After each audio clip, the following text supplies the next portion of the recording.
Welcome to Like Nobody's Business, the podcast that goes beyond the bottom line and reaches deep into the heart of what really matters for women entrepreneurs, leaders, and founders today. I'm Emily, your host and founder of WMNûp, a global movement community, an infinite upward spiral of visionary, resourced women entrepreneurs. I'm also a business strategist and leadership coach and a 6- and 7-figure business mentor for women entrepreneurs with over a decade of experience serving women across industries to build regenerative, intentional, and innovative business ecosystems that are transforming the world for good, without sacrificing profitability, our integrity with our values, or what matters most along the way. Here, we know that business isn't just about commerce or consumerism. It's about culture and policy. It's about challenging the systems that keep us all from rising, amplifying solutions that move us forward, and reclaiming what it is truly our business to care about as women today, at a time where many systems and structures are in dire need of recalibration for more equitable futures for all. Each week, I'll sit down with values-driven women leaders, activists, authors, researchers, and innovators who are on the front lines of shaping the conversations that matter most, issues of equity, upward mobility, and dismantling systems of oppression within ourselves, our work, and the world. Because if we're not at the table, we're on the menu. And these challenges, they're not just someone else's problem. They're our business. And together, we're here to rise, resist, and reimagine the future. This is our space to facilitate and engage in the conversations women need to be having.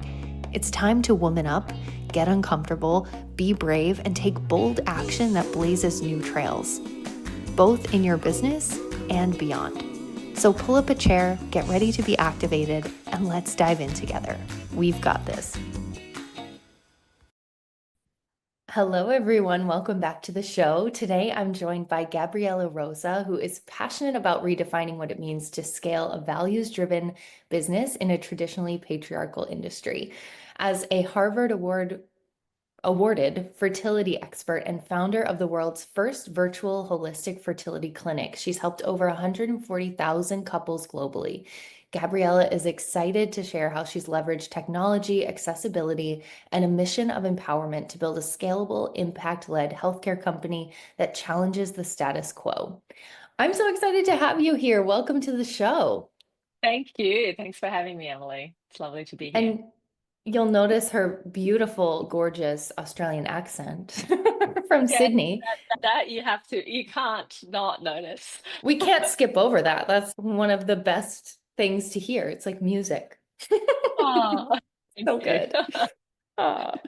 I'm so excited to have you on the show because I know that what you're building is truly just like such a beautiful example of what we do at Woman Up, what we do here on the podcast. So I would love for you to share a little bit just about your background, catch us up to speed to what you've built so Yeah. far. Where did all of this come from? I know you're really disruptive and innovative in your approach. So tell us a little bit about the backstory, how you got Yeah, here. yeah. Gosh, when I look back, it's one of those things where Steve Jobs said he can only join the dots looking back. Yes. And I think that there is so much truth to that.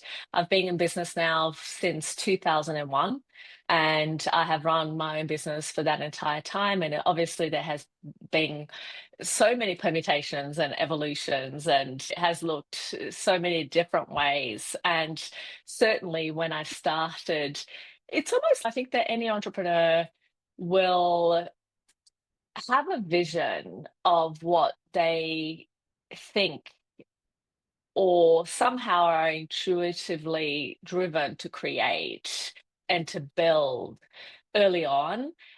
But I think what also is true about that, which is really interesting, and as I think about it and ponder in this moment, I think, wow, even though I had like these glimpses of what my business would look like 24 years down the track, it's almost so easy when you're starting out to feel like, oh, that's never going to happen. Like, that's just like, it can't. I don't know. That's going to be something that I'll be able to create, even when you have this kind of like amazing vision of what you want. Right. And Mhm. so I think what is true is that the journey itself propels and creates and builds the person who can.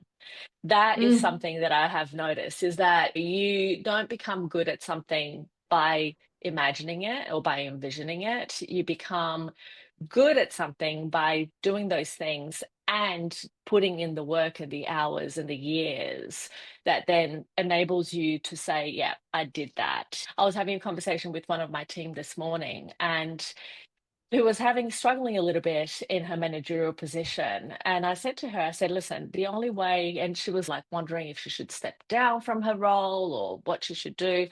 And I said, the thing about these crossroads that we often find ourselves in is that they are, especially when it feels the hardest, they are the places where you can make a choice to step down, or you can make a choice to really step up.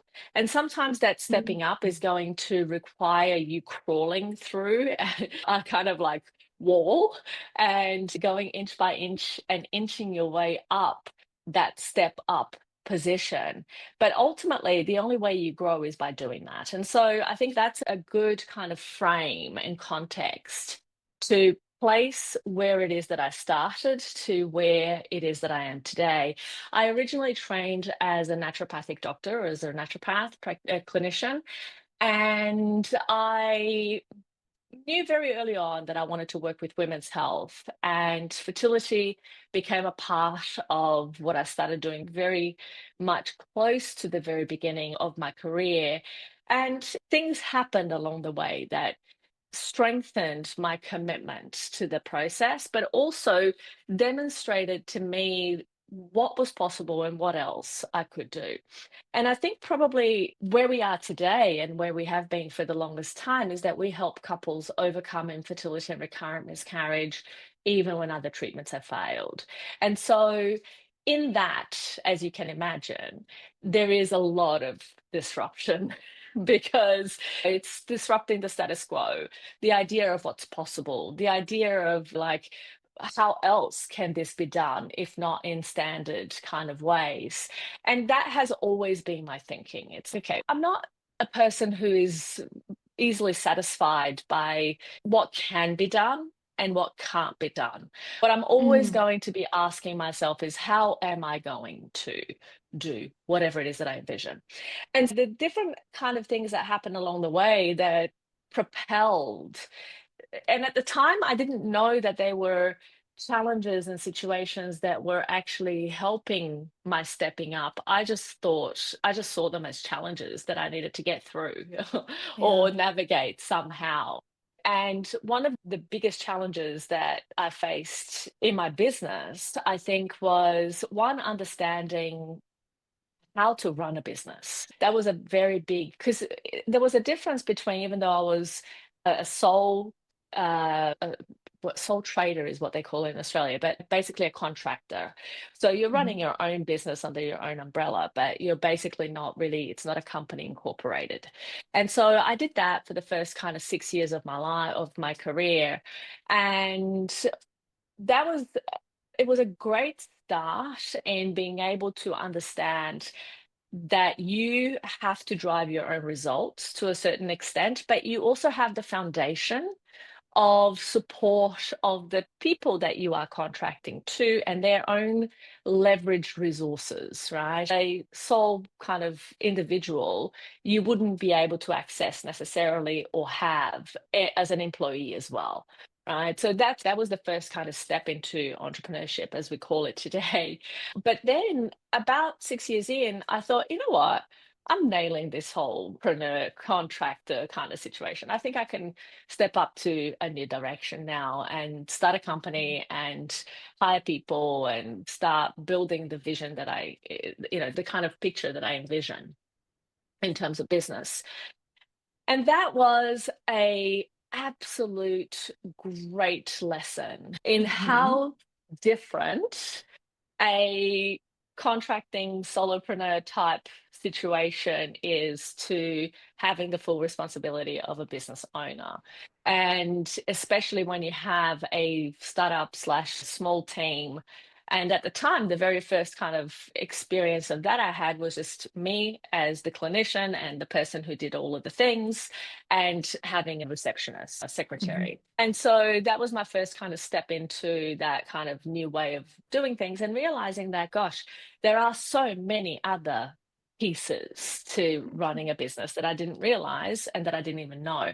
For example, when I was contracting, I had people bring in the business and I just needed to do the work. I didn't need to go and chase and find and do all of those things. When I stepped away from that and decided that I could do all of this on my own, all of a sudden I was doing all of the work of attracting and delivering, attracting the patients and delivering to the patients, and everything else in between.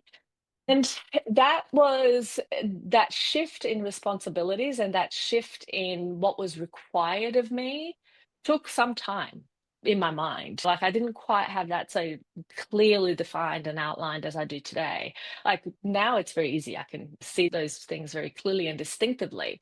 But when I first started out, it wasn't, it was very blurry. And so that was the first kind of big place where I went, whoa, this is not what I thought it was going to be. And then it just grew from there. It was managed to figure that out with some steps forward, some steps back, and lots of challenges. But I had decided that I was not going to give up. That was the one thing that I was like, you know what? No matter how hard it gets, I'm just going to keep going. Even if I have to go slower, even if I have to adjust my strategy, even if I have to do whatever, as hard as it gets, I'm just going to keep going. And so I did that. And then the next step came when I hired my first kind of naturopath that I then needed to lead and manage and teach and ensure that was maintaining the same kind of consistency in delivery of treatment and results and all of those things. And that was a really interesting experience, because all of a sudden I went from knowing exactly how to deliver the work to a high standard, like already knowing how to attract patients, how to deliver the work to a great high standard, to then having to pass on all of that information in my brain that I took for granted, and that in some ways I thought was just intuition, how you did things, to having to document process based focused. And it's interesting because one of my mentors said once, intuition is just undocumented process. And I heard that and it caught my attention, and I was like, you know what? It's actually true, because if Mm. you take the time to break down, okay, I do this, and then I do this, and then I do this, and then I do this, you are able to disentangle why you make decisions in the way that you make decisions, or why you take the steps that you take because of XYZ variables. And so Right. that was the kind of second level, so to speak, where I was like, okay, I don't know how to, one, hire this person, train this person, making sure that this person is actually going to do the things in the way that I do it and deliver it to the same way. And it took me about 4 or 5 hires to really stuff it up and get it wrong and go, can I Yeah. really do this? Is this even possible? And all I kept thinking is, other industries do this. So why would it not be possible? Because in my industry, it was not something that was done. At the time, it Mm. was like nobody employed naturopaths and had clinics that had lots of different practitioners of the same denomination working in the same protocol in the same way. And so it really wasn't something that was done really, particularly in the model that I had chosen, which was not every single person being a solo contractor, but every single person being employed under the business umbrella, Mhm. having the requirement of working in exactly the same way. I had Mhm. seen and worked in other clinics that had the situation where, yes, you're working under this general kind of guideline, but you do your own thing, compared to what I wanted, which was a whole lot more kind of output control over how things were being done, because I wanted a certain amount and level of consistency across the Right. entire team. And so, again, that was an initial distinction that I had to navigate, learn, and figure out, okay, how do we actually do this?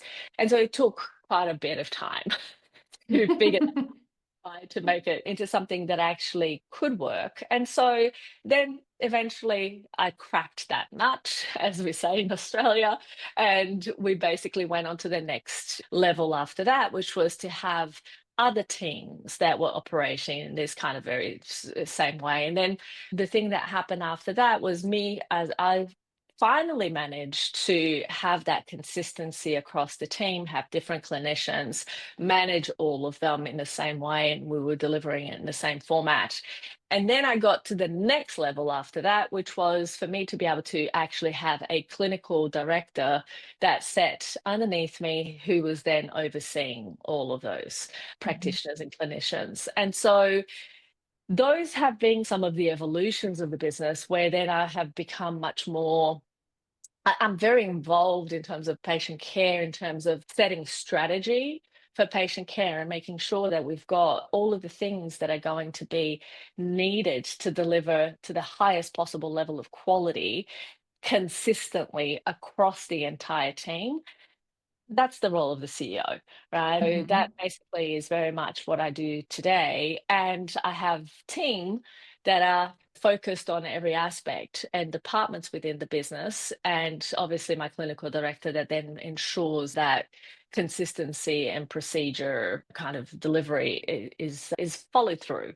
So those are the evolutions so far. And of course, then after this, one of the biggest things that happened as well in that process was not only having to learn all of those different distinctions, but then having to figure out what do you do when you are the person seeing 60 hours of patients a week and you're about to give birth to your first child. And Yeah. really having, and so that was also a driver in my journey because I was like, okay, here we are. I have a business that operates really well and that I can do all of the things that are required to make sure that it operates in that way. But now I won't be able to actually do the function that is going. So that was a really big way of like highlighting to me and really focusing me in the direction that I then ended up taking, which was this idea of, okay, I need to be able to really systematize what it is that we do so that it can be consistent across the team, so that I'm not the one that has to sit in front of patients to deliver that information or that kind of expertise because I can't, because I'm Mhm. literally going to be like giving birth and breastfeeding a child for however many months. And Mhm. that was a really kind of big pivot in my business as well, because I was running a multidisciplinary clinic at the time where I hired or had other clinicians in different denominations work within the same umbrella. And I was doing general naturopathy at the time in conjunction with fertility. But when my son was born, I had to go, you know what, I cannot just I was working from 6 a.m. until 5 p.m. every single day, 6 days a week, just literally patient facing. So that's what 60 patient hours looks like a week. Mhm. And I had no lunch break. It was literally consult after consult. I would see about 25 people a day. And it was Wow. literally just like that every single day of the week, every single week of the year.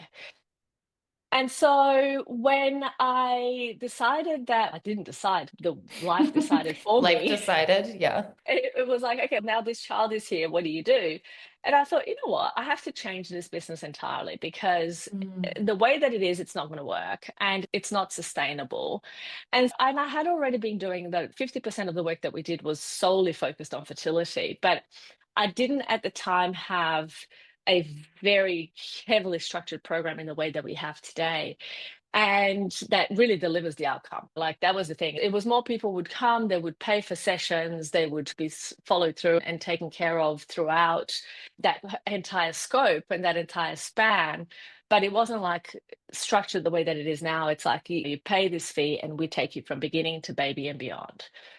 That Mhm. kind of was the thing where I needed to go, okay, I have to do this differently. Therefore, one of the things that I decided was that I was going to create that program, that I no Mm. longer was going to do consultations.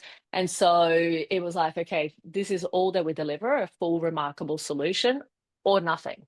Like, and that was a decision that as a business owner was scary to make because I was so used to this kind of like hourly model that Yeah. obviously worked. And I was able to keep patients for years in clinical care and support. And as we know, humans and health, it's a forever evolving situation. So you're in the time when I was doing this kind of work, and I would have patients who would see me for 5 years.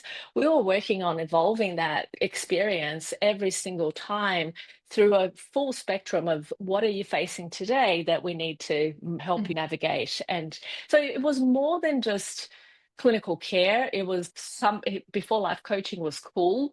Yeah. It was that, and there was a whole lot of like holistic care that was involved in that process. And of course, patients were paying per consultation. So if they weren't getting value, they just wouldn't come back. But as it Right. happened, like I had patients that would come back and would come back for years and would refer friends for a waiting list that because I didn't have room. So I literally had Hmm. to put people on waiting lists. And if something comes up, we'll let you know. But otherwise, and that was a highly successful model that I was able to build and nurture. And then all of a sudden, I had to go from, I've decided, my child chose for me, I don't know, that I needed to go from that highly successful model to something that was completely unknown. And that Hmm. was a very scary place and moment. And when I say moment, it was like months to a couple of years of going, wow, how do I even do this? How do I build this thing? And Right. I remember having lots of different conversations with people because I was like, you know what? I'm going to be postnatal, having given birth to a child. Who knows what kind of experience you're going to have? You hope that you're going to have a good experience, but you don't know. You don't know if you're going to have a traumatic birth. You don't know if you're going to have a child that is well and doesn't require additional care, or if you're going to breastfeed, if that's going to work out. There's many unknowns and many questions when you're in that transition period. So, one of the things that I knew was that I couldn't show up at 6 a.m. till 5 p.m. every single day. I knew that. I also knew that me having to leave the house, get ready, leave the house, dress up, and all of the things that that entailed was going to be really inconvenient at best, right? Hmm. So that I didn't want to stop delivering the value that I was delivering and the equity that I had built in my career. Because by then I had been doing this work for more than 10 years. And so I was like, you know what? I don't want to give that up or give that away because I've got a child now. Even though times that I tell you, I really pondered and considered it because I Yeah. had a difficult experience with my first son where this child would not sleep for more than 20 minutes to an hour and 20 minutes all the way through the day and night, no matter what, but the Oh first my 9 months. gosh. So it Yeah. was horrific. It was really just, oh my God, do I even know my name? By 4 months, when I had to go back to work, I was literally like, okay, I have to go back to work, but I'm still in the routine of do I shower today or do I eat or do I go to sleep? There's no time for the three things. And I used to Hmm. think when mothers used to say things like, I haven't showered today, I'd be like, oh, man, please, seriously, come on. That's so unnecessary. Like, you know, but that you have before you experience that situation, before you understand what that actually is like. And in the moment when I realized that I was making that decision, that choice between those three things, do I eat or do I shower or do I go to sleep because I'm exhausted because I'm not getting any sleep in the night? I realized that, wow, okay, now I get it. Like, now I truly get it. So Hmm. I was in that routine when I then had to decide, okay, what do I do? Do I Yeah. continue this business? Do I continue it in this way? Do I completely transform it because this is not sustainable for me given my current experience and life? Yeah. And it took me some months to really come to the bottom of, and fear as well, fear of what will happen. What if this doesn't work? What if I do something different and it fails? And what if, and you know, there's so many what ifs. But what ended Hmm. up happening was that I went, you know what? I think that I am so exhausted and I am so tired and I am so like just overburdened by being a new mother that I don't even care anymore if I close my clinic. That was the place where I got to, probably about 6 months in, that I was like, I don't even care. I don't even care if this business fails anymore. I don't even care if this doesn't continue or if I never do this again. Like I was that exhausted. I was that like drained. that I went, you know what? And I had been talking to people for ages because I thought, you know what if I change my program entirely and I deliver it via Skype? Skype. Hmm. Those of you who don't know Yeah. what Skype was, that's the initial version of Zoom. Zoom. Yeah. Okay. So lots of people are not going to know Skype because actually in April, Skype has disappeared. It Wow. completely, yeah, Isn't yeah. that wild? Like those cycles of business too, where you're like, wow, Skype really missed the boat on It's evolving, fascinating. right? Which is like what we're talking about here. That was an opportunity for Well, them what's during they were interesting behind. I can't remember. There's Well, something about this. what's Yeah. actually interesting is that Skype got bought by Microsoft, and so Oh, Skype that's became right. Teams. Yeah, and so that's why. But the thing is, they supported Skype up until April 2025. And Uh-huh. so, literally last month. And the reason that I know this is because we were still using Skype amongst, like, we Yeah. have a telehealth system, and we had Skype and we had Zoom. So we had different people needed different things for different reasons. And so Right. we were still using it, and then we stopped using it in last month. A month And so ago. that's exactly, and that's how I know. But the funny part about it is that when I first actually started having these conversations with people about, I think that I'm going to deliver this thing via there was no name for telehealth Yeah, what in year was this? 2013. This was Yeah. 2013. Yep. So telehealth was not a thing, right? It was Hmm. not, it was just like literally me going, you know what? I can't be bothered to shower because I need to sleep or I need to eat. And getting dressed is just going to be way too inconvenient. So I need to find a way to deliver my treatment and expertise in such a way that I can do that without being heard or seen, or sorry, without being seen, but Yeah. heard, Yeah. and that I can just basically like not have to leave the house. But Hmm. also, as a new mother, your boobs like swell up like balloons every 2 hours. You actually need someone to come, like a baby or a pump, Hmm. to empty them so that you're not dying. And so Hmm. I was like, I cannot see myself, because some people did and do still. They take their pump with them to work and they pump and they put their milk in the fridge and they do this and they do that.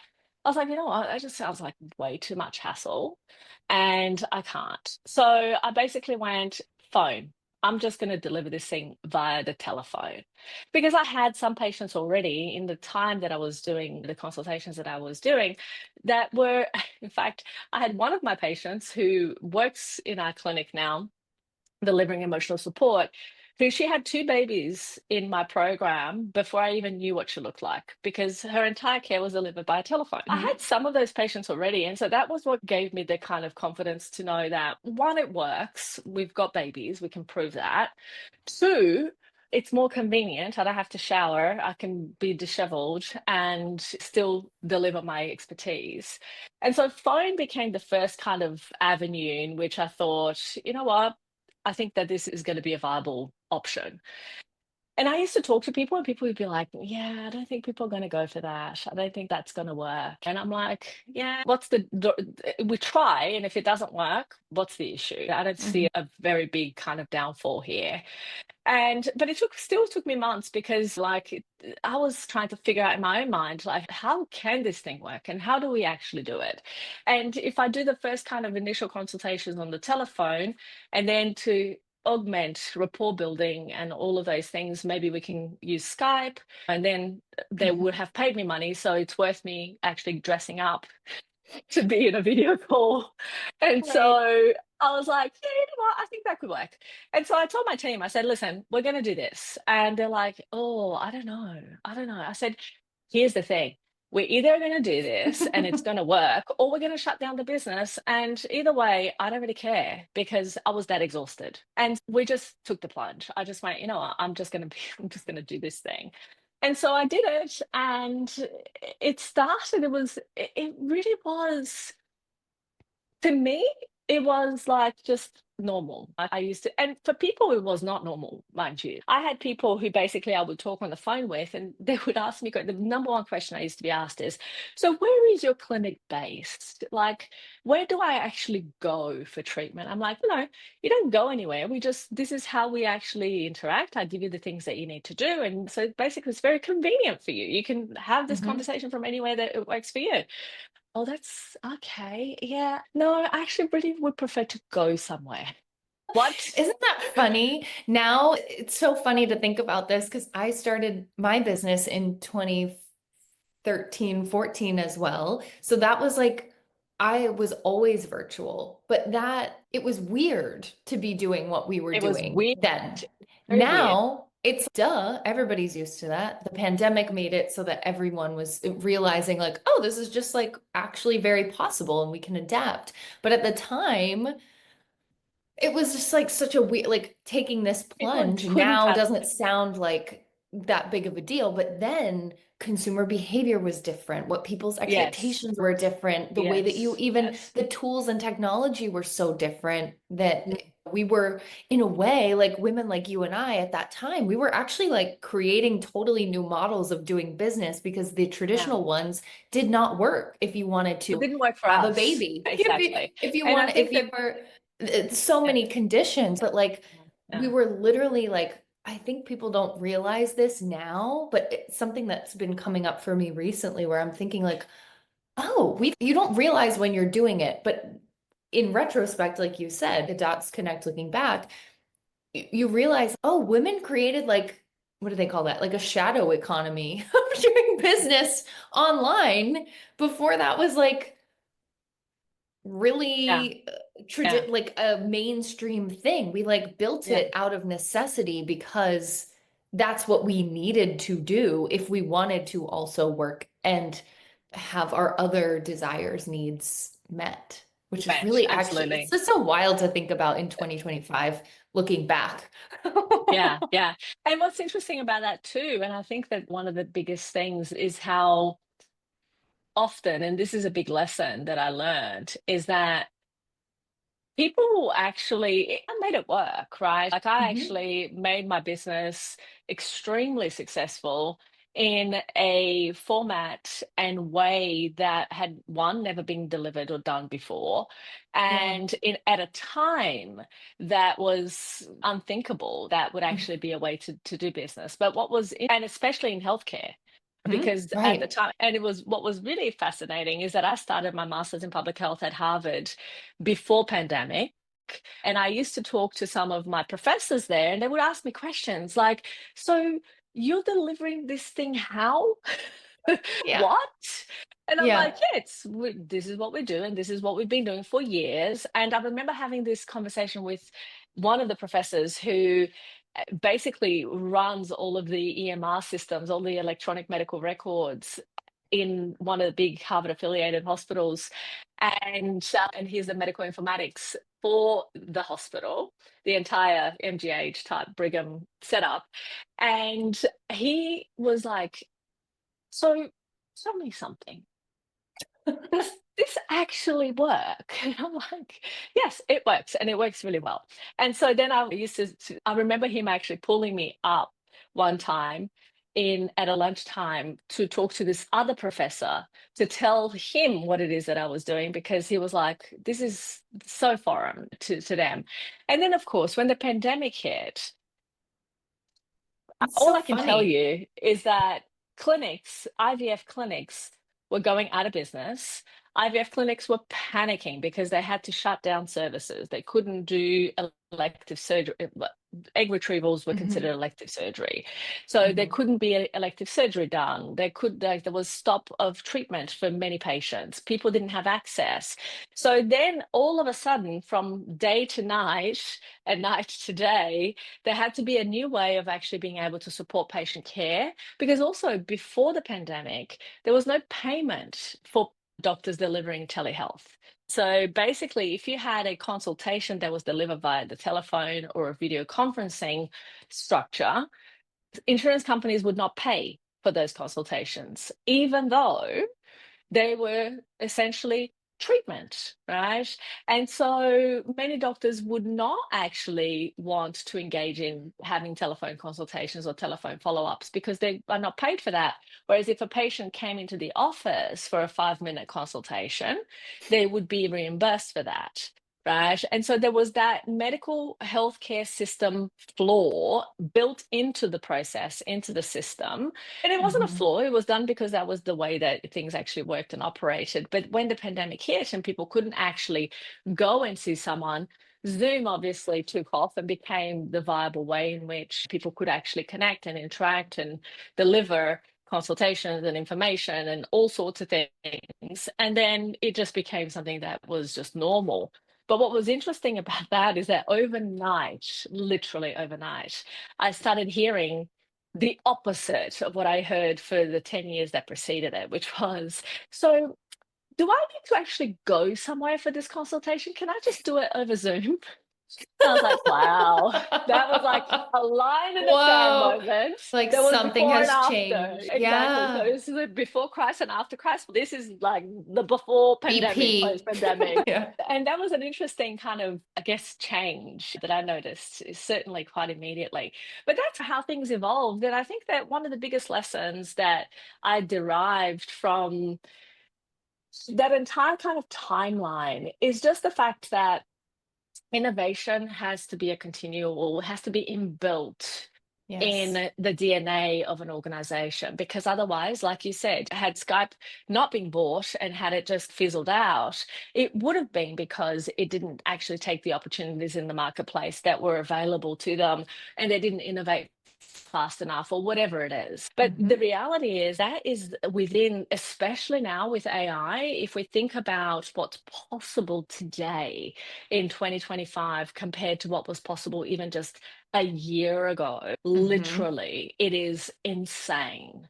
Like, with the use of now deep research and different tools and building GPTs and all sorts of different aspects of what's possible, like, you have just become able to operate at a completely different level than was possible even a year ago. And that's going to be Right. an unlock for many businesses that leverage it. And it's going to be the demise of many others that don't get familiar with how to leverage that kind of technology. Because one of the things that I hear often, and the CEO of NVIDIA talks about very frequently, is this thing that AI is not going to replace you. You're going to be replaced by somebody who uses AI. Really fast, just to tell you something that's a secret I forgot I was keeping and didn't mean to keep from you, which is that we actually have a free space for you to dive into at WMNûp called Calibrate.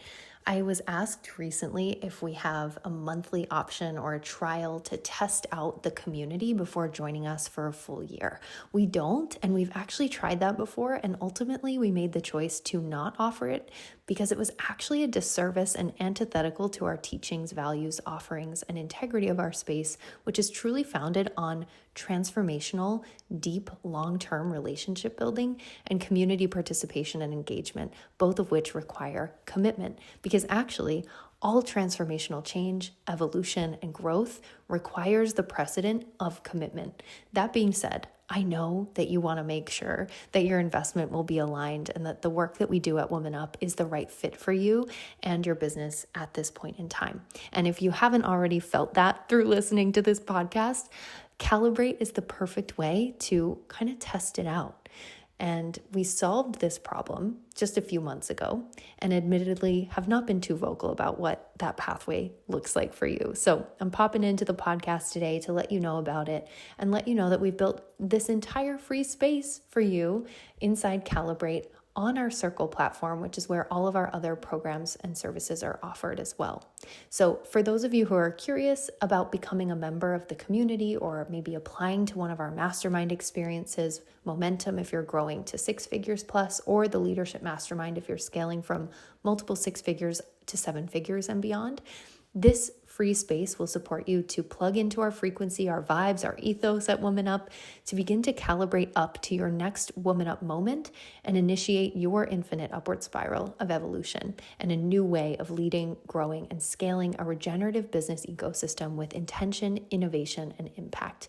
Once you're inside, you'll receive free access to an amuse-bouche of resources to help you woman up, including our juicy training videos and masterclasses, including our 3-part Infinite Upward Spiral masterclass and our Visionary masterclass, our business ecosystem template that you can plug into any project management tool that you're already using, like Asana, Trello, Monday, Notion, whatever you like to use, and a training video from me walking you through exactly how to use it to get organized in the back end of your business. We also have some incredible replays of our 3-day Big Visionary Energy virtual conference for female founders that we hosted in October, which is a real incredible activation and virtual conference that is self-paced and you can go through at in your own time, in your own way. You'll also get access to our events calendar for non-members. We have a separate event calendar inside the community for our paid members. But think live trainings and virtual happy hours. Some events will be free, others will be paid. All of them happen virtually and live inside of our platform for so much ease. And you'll have the ability to submit your questions for me to answer on an upcoming solo episode of our podcast. So what do you do if you love the way that all sounds?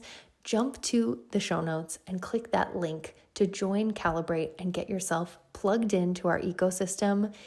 It's time to have your next Woman Up moment. I'm so excited to see you in there and to serve you and support you in this way. There is a plethora of resources in there. And once you're ready, once you already know that this is the space for you, we invite you to jump up into the community for just $197 a month or $19.70 for the full year and get access to our quarterly in-person events called Woman Up Weekends. They're 2 days each. This year, we're going to be taking them all across the US, which is really exciting. So come join us. We'd love to have you. And if you have any questions, of course, you can always send me a direct message on Instagram at Emily in Your Business or at Woman Up, spelled WMNûp. Back to the episode. Yes, I've heard that recently too. And I'm like, good for me, because I've been figuring it out and using it. Exactly. And that's the whole thing. I think that, and as you said, there are ways of using it really well, and there are ways to use it that are not so great. And I think that there's definitely scope for every business to leverage it in some way. There's definitely a lot of that. And like now I'm completing my doctorate at Harvard, and one of the things that I ensured, I'm doing a randomized controlled trial. And part of that is like, how do we analyze data in a different way? Right, especially how do we derive from not only just the quantitative data that's there, but also the qualitative, and how do we utilize AI to do that in a way that would have taken me years or months or probably not have done it because I didn't have that capacity of like manpower capacity. So it opens up many doors, right? And it opens up the ability to develop other levels of skill as a result of utilizing the avenues that are available to us today. So business has become very exciting. I think that I think anybody who is in business has to be excited by it in some way. But I think that we're going to see massive change. And like when I look at and when I think about change, I think about it, you probably don't remember this, but there used to be telephones in every home that had this kind of disc dial, had the handle that was attached to this thing, and you had to actually use your fingers to dial, not by pressing buttons, but there is like this round disc thing that you had to operate. Now, and this, mind you, like that my home when I was a child had one of those telephones. Look at what has happened from that to the fact that everybody has an iPhone that has more computational power than my dad used to work for IBM when I was a child. And I remember going to daughter day at work kind of events and going into the computers, because at that point you had to actually to go into to use a computer. You had to go into a room that was like little floors of computers that were kept at -5C, and there were these punching cards that they had to use. There was a person there feeding each card and all of that. Now, those massive computers that ran electricity systems for entire cities, that was my dad's job, basically probably had less power than what we have in our mobile phone in our hands this day, Wild. Yeah. these days. So that's where we've come from, and where we're going is even more unfathomable than what it is now. And so it's exciting. It keeps us on our toes. I think that's one of the things that we need to be constantly asking, rather than saying what's possible or not possible, is how do we Mm. envision what we want to create as possible? Because I think that more and more, as time moves forward, what is possible is going to be so much more of what we thought was impossible, even today. It And keeps so happening. being open, It's like, exactly. So being whoa. open and having an open mind to the fact that anything is possible, it's just a matter of figuring out how, is going to benefit future entrepreneurs and entrepreneurs who are going to actually make it Hmm. into this new era. Yeah. Oh, yes, absolutely 100%. Endorse everything that you're sharing. And I think the one thing that you mentioned I wanted to get more info on is, what are you doing your PhD in right now?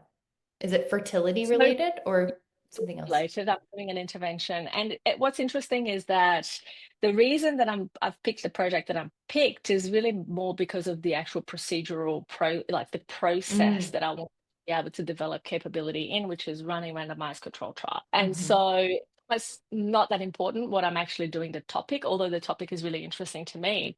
But it was actually understanding the process of an RCT from beginning to end, beginning, i.e., putting in an IB application, through to reporting on what your findings are. That was the process that I really wanted to develop a new idea or capability on, so that, again, that intuition of how, because really what I see and what I envision my business doing in the future is actually changing medicine. And Mm. so that we need data, we need good quality trials structured in effective ways that is going to really be able to demonstrate effect and change, and what actually it's capable of delivering in terms of a Hmm. product, in terms of what it actually does. Because we already know, and obviously part of my MPH, part of my thesis for my master's was really understanding our success rate and who were the patients that we were able to help. And we saw that we did a 7-year analysis, 544 patients, 78.8% live birth rate, almost 50% of those had previously failed IVF cycles. More than 50% had miscarriages, and all of that, like from miscarriages going from 51.5% to 13.5%. There was a massive reduction. The people who had previously had failed IVF cycles, most conceived without the need for IVF at all and ended up conceiving naturally. So there were lots of like interesting information that I was able to learn from the types of people that we were treating, and that obviously my master's gave me the ability to understand. And then in my doctorate, I wanted to go, okay, what's the next level from that? And Mm. in the future, it's not so much about augmenting the business aspect of what it is that we do, because that's already super strong and it does really well. And it's just one of those things that, okay, it's consistent and we do it, we deliver it in a consistent way. And there's definitely the outcomes we see are definitely highly reproducible. That's great. Now, what's the next level? It's actually demonstrating that clinical effectiveness with science. Hmm. So these are the Mm. steps to basically transforming this conversation from one of, oh, yes, I think that this is an effective and useful treatment, to Right. here's all the proof of how Right. effective. Because Mm. there's procedural necessities that accompany that kind of vision. And so that's Hmm. where we're at now. Oh, this is so exciting. I feel like this like story of the business is just going to keep getting even Evolving. cooler and richer. And yeah, and isn't that the truth? As we've said through this whole conversation, as you've shared, it's these cycles of, okay, maturation and innovation coincide, like moving together in these waves and these cycles and evolution. And as soon as you feel like, okay, this is really working, now it's time to, what's the next level? What's the next level? And not from a place of, I think a lot of people can approach that from a place of like unsettled energy, but from a place of understanding these are the phases. And we are, if you want to have a successful business that withstands the test of time and build longevity into your model as you have, it's constantly dancing with those cycles and those phases of evolution. And my sort of framework is called the infinite upward spiral effect. And it's exactly what you're describing, right? It's okay, the more experience I have, the more I engage with the work, the more I pursue the mission, the more information I have. The more information I have, the more innovative I become. The more innovative I become, the more this works. The more this works, the more innovative I have to become, because now there are new challenges that emerge and evolve through those things. Okay, now there's a new level. Oh, there's a new expression. Ooh, now I'm having a baby. Okay, what does that look like in terms of the business? Okay, I literally don't have the capacity to shower and show up. How does that shift the way we deliver this? How does it shift the questions that we're asking now? How does it shift our risk tolerance to say, either we're going to close the business because at this point, these are the options. Like they've gotten more extreme, they're higher stakes, but we have to do this. So let's go for it and let's go all in. And then, oh, how does that change things? Oh, wait, I created a whole way of doing this that's totally different than anyone else is doing. Now the people who are my professors are like, wait, what? What are you doing over here in this like little cool fertility business you've created? Like, what? Oh, wait, now we're all following your lead. Okay, now the industry has shifted. Now your standard is the standard. Oh, now you are leading and you are now an authority on how to do this because you've been practicing it for 10 years at this point, right? And now, oh, okay, now, oh, what do we need next? Clinical trials to really add evidence and roots and like really make this, what the work that we've been doing, have this valid, this like stamp of approval that it can then scale. Then we can, all these different new edges that you're exploring now, which is really cool. And as you said in the beginning, the journey makes it, that is a constant process of evolving yourself and becoming the person who does all of these things. Day one was not the day you're getting a PhD to do these clinical trials, right? Like you can't even, you can't see that mountaintop from the first mountaintop. Right, absolutely. And like, one, you've done an amazing job at describing the process very clearly. I look back and I go, oh, that was so easy. It wasn't. No, it wasn't. Oh my God. I almost died 20 times, but here we are. And like today is great. Billion times almost died. That's okay. There's near-death experiences continue to happen each day. But what's interesting is exactly what you said. It's the fact that it's a continual evolving process. And it's an evolution that doesn't end. And I think that this is where a lot of people trip up as well, is that they think that day one is where they get to day 100 or 1,000. It's never going to be. But I think that the one thing, if I was to look back and give myself a pearl of wisdom or a word of advice to my younger self starting out in 2001, it would be just keep going. Just one little step at a time.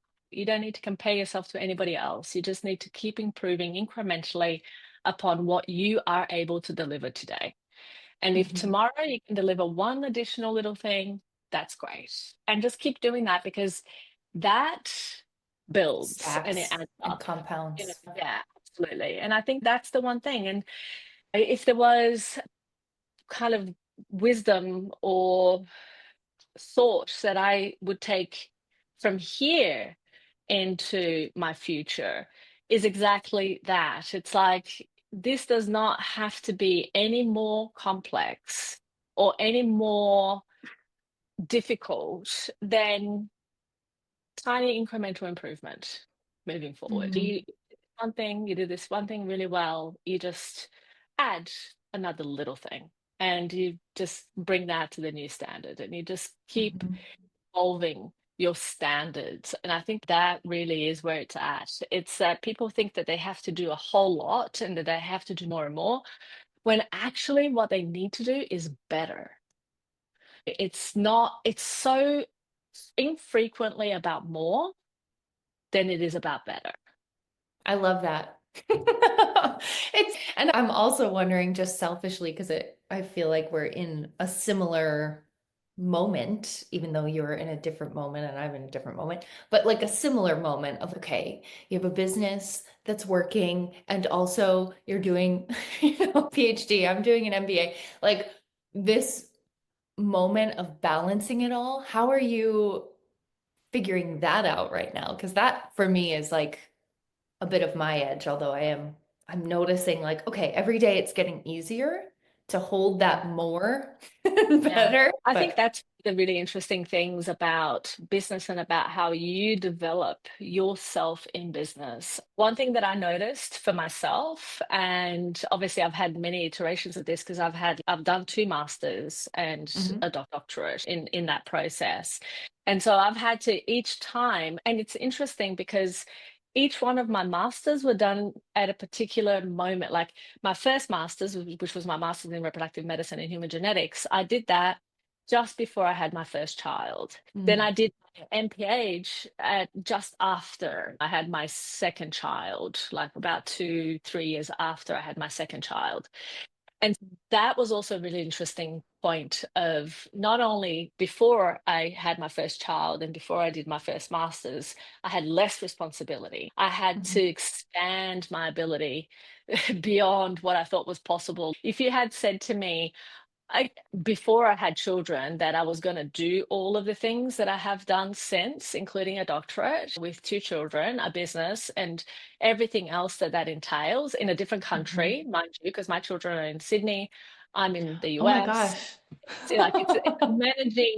a Yeah. managerial evolution of all kinds Yes. and sorts. And so you do have to learn one very important skill, which is delegation compared to versus abnegation. And I think that Mm.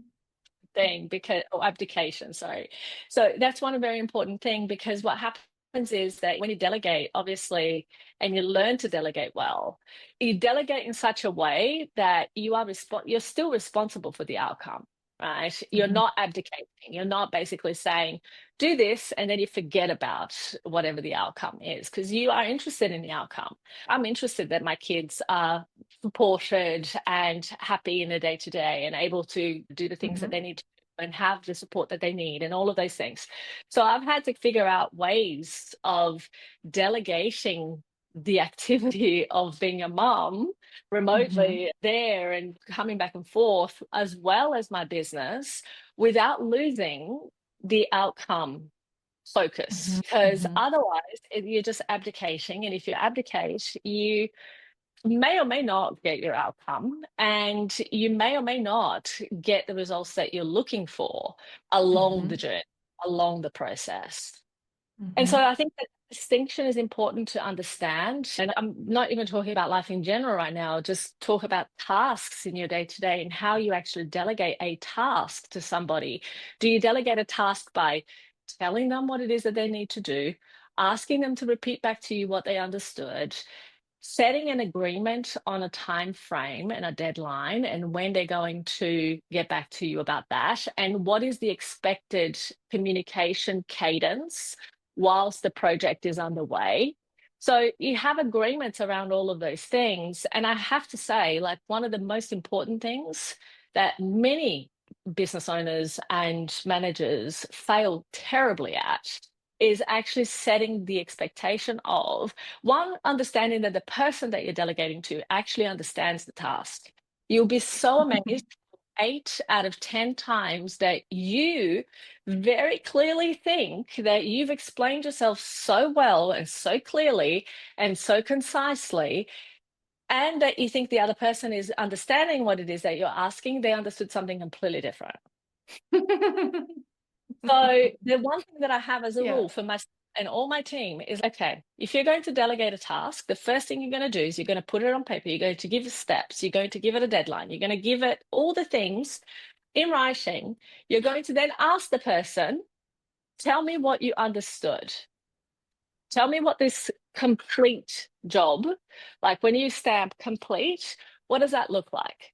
And you literally let them tell you what they understood. Okay, first step, I'm going to do this, and I'm going to do this, I'm going to do this. That's your opportunity to clarify. Because the thing about it is that 8 out of 10 times, they will have understood something slightly different or completely different to what you only wrote down on paper. Assume nothing. Expect it. Don't assume. Expect that's going to be the case. Because expect that and you get surprised pleasantly, differently, great. But otherwise, you're just back to your status quo baseline expectation that they are going to meet. That is at every level. That is at a junior and an executive team level. It happens at every level. So that's why it's important when delegating to actually make sure that the person understood very clearly. I had an experience like this with one of my executive team yesterday. I said, I need this task done. This is what I need to get from you. She comes back to me with, okay, here's what you need to look at. I'm like, no, you misunderstand. That's what you need to look at. That is what I do the research and tell me. That's why I'm asking you. This is the thing, like, and setting those expectations is really crucial. And then, of course, the cadence of communication. I tell my team, if I ask you to do a thing and we agree that this is what's going to be done and this is the deadline that we agree on, I expect a daily update on progress. Are we on track, off track? What are the challenges? Until the deadline is reached. I don't want to know at the deadline that we have a bottleneck on day one. And that 30 days later, I still have nothing because I don't have any visibility on how this is working or not working. So my team knows. I ask you to do a task. I expect to be updated on a daily basis on how it's going. On a day 30 update with, we didn't hit the mark. We didn't actually. No, that's never going to do. That used to do 20 years ago. It's never going to do now. So you become a greater upholder of your own standards with time. And I think that certainly is true for me. Oh, I love that. That's amazing. And so tactical, which I love. I'm like, okay, I can go execute that right now because it's so important. And like you said, the standards shift and they keep getting higher or they keep moving up as you progress. So if anyone isn't like able to meet you there, then we know we have something to figure out. And either that is we figure it out or they need to be off the team. And that's sometimes people think, oh, that's harsh. Do you have a mission that you actually are working to accomplish, or do you have a charity or some rehabilitation center? Because either one of those things, it can't be all of those things. Yep. So here, and we all are playing to the level, or do we even want to be on this team? It's really simple. I love how simple and clear you made that, because I think I was just speaking with a colleague yesterday who was going through this feeling of, okay, I raised the standard, but this person isn't really, and it's like this whole thing we get in our heads often as women specifically, where it's, oh, well, is that too harsh? Am I not being kind? I'm not really giving them a chance, and then it's 3 months of a problem instead of 3 seconds.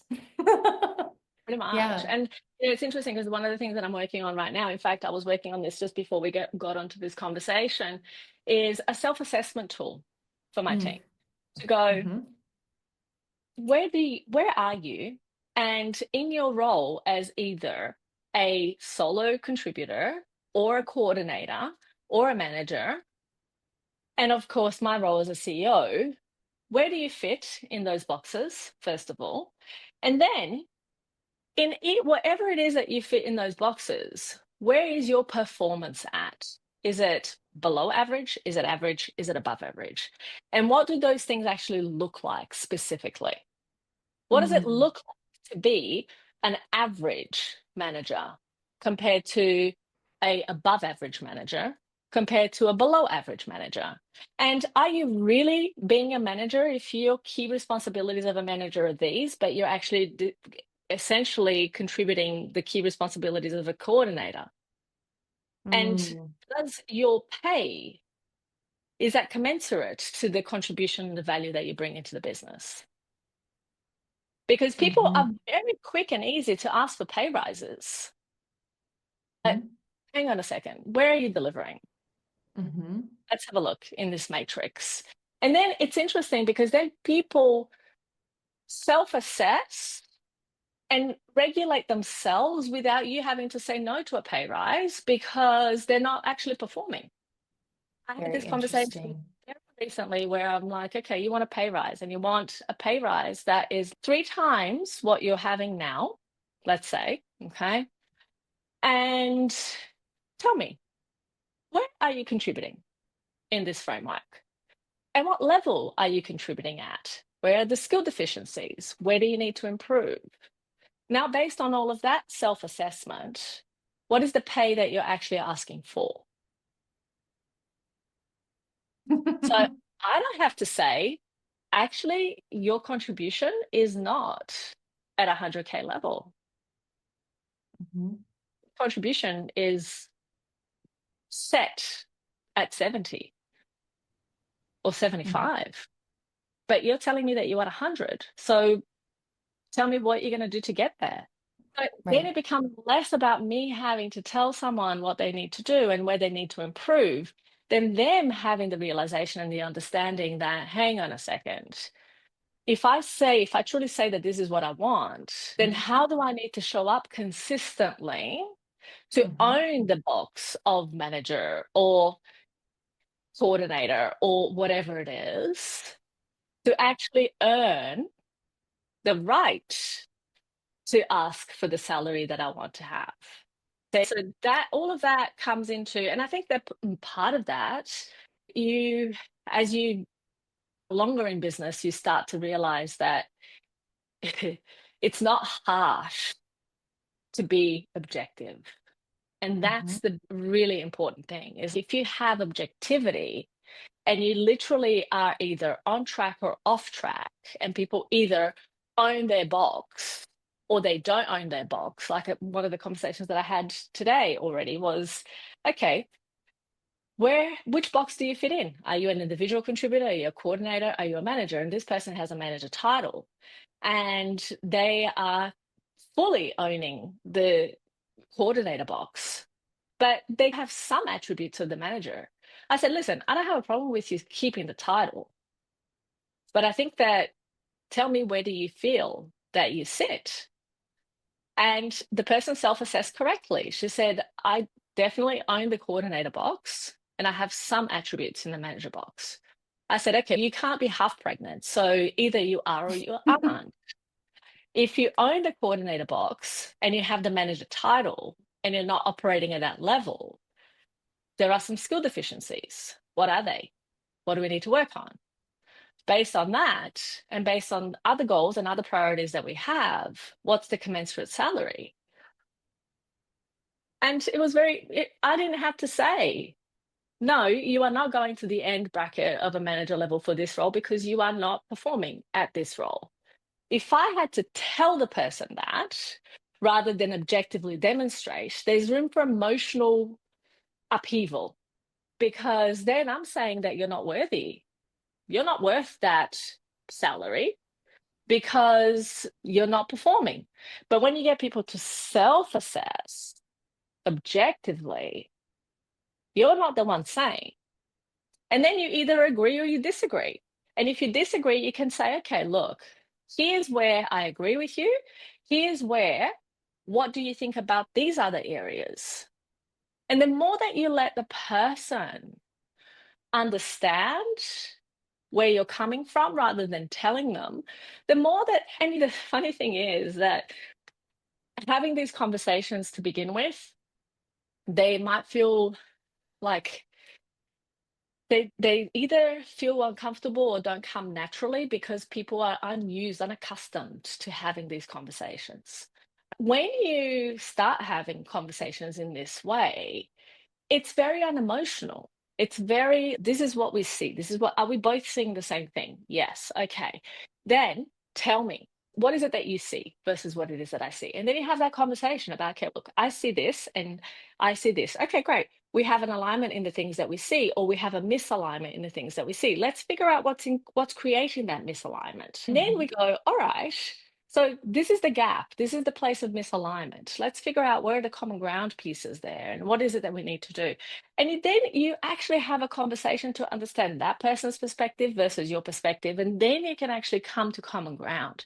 And that is such an important thing to do in an executive team, in a business in general, because the less you're having to tell people where they sit, the more they will take responsibility for their role. And then as the CEO, the more that actually relieves you of having to micromanage their outcomes because they take ownership. And it's a constant work in progress, and it's hard and it's annoying and it's frustrating and it takes and it's boring having to have the same conversations with people who are the same. Like, honestly, it drives myself crazy having to constantly come back to that. But it's the only way forward because I've tried the other ways and they perpetuate more of the same problem. Right. And what I've noticed is that the more that you actually hold a standard and you make it clear, and everyone has to self-assess based on that standard, the easier long term, the easier things become. Oh, this is so good. I feel like I really could talk to you for the full 24 hours about everything when it comes to leadership, business, all of it. Because like we could do 3 days. Yeah. But yeah. I sometime we will, maybe in real life together. love that. That'd be great. All right. And then where can people easily find you? We have lots of different things. We'll link these in the show notes, but your fertilitybreakthrough.com is the primary place where people can go to find more information about your work. And yes, absolutely. Yes. And you can find me really through there. Like the clinic is going to be the easiest place to find me. So fertilitybreakthrough.com, they can always Google me. I am in every social media platform. There is pretty much the main ones, mainstream, Instagram, Facebook, LinkedIn, so on. They will find me. And it's Gabriela Rosa with one L. So Gabriela Rosa. Amazing. And like I said, we'll link all of that up in the show notes for everyone, so it's very easy to find. And thank you so much for being on the show today. This was so valuable and such like a beautiful high level conversation with you. And I know this is going to be so valuable for those who tune in and listen. So thank you so much for sharing your time. Thank you. My pleasure. Thank you for having me. It was wonderful to be here. Yes. Thank you everyone for tuning in, and I will speak with you next time on the pod.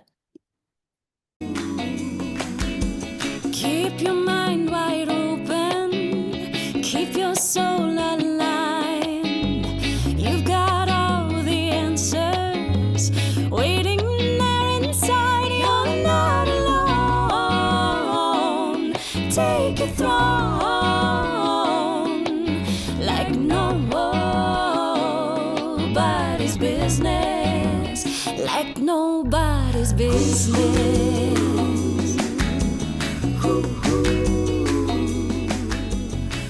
Thank you so much for tuning in to today's episode of Like Nobody's Business. So, what did you think? I hope you found this episode absolutely enlivening. If you loved it, I'd be so grateful if you'd help me spread the word by sharing this episode with a friend or a loved one you know would feel supported and encouraged by this too. Be sure to subscribe wherever you listen to podcasts so you won't miss an episode. It's also infinitely helpful to me and to my team if you take a moment to rate and review the podcast so that other trailblazers like you can find this resource, know it exists, and step out of struggle and into more ease. Thanks so much for sharing your time with me today and for taking this space to receive nourishment for your greatest vision. And in case no one told you this today, you are wildly brilliant. beautifully wise, and radically trustworthy. Keep shining your light so that all of those who need what you're here to share with our world can see, feel, and experience your unique medicine. Thank you, thank you, thank you, and I'll talk to you soon. Nobody's business, like nobody's business.